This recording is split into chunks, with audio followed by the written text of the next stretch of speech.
Menjelang hari ulang tahun atau HUT ke-76 kemerdekaan Republik Indonesia, pedagang bendera merah putih dan umbul-umbul di kabupaten mulai ramai menjajakan barang dagangannya.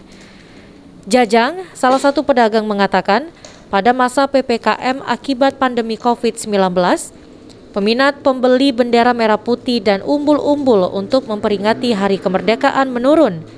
Biasanya dalam satu hari omset penjualan mencapai 2 juta rupiah, namun tahun ini hanya Rp500.000 saja.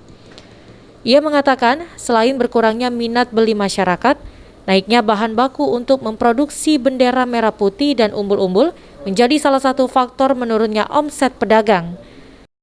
Jualan? Biasanya kan. Cuman tahun ini agak mulai kurang. Agak kurang ya? Kurang. Mungkin kan kantor-kantor agak seminggu berapa hari masuk. Dan turun tak juga. Tahun ini jauh dia menurunnya. Drastis ya? Berapa persen lah kira-kira turun? Turun 60%. Berapa ekor lah benderanya laku dalam satu hari?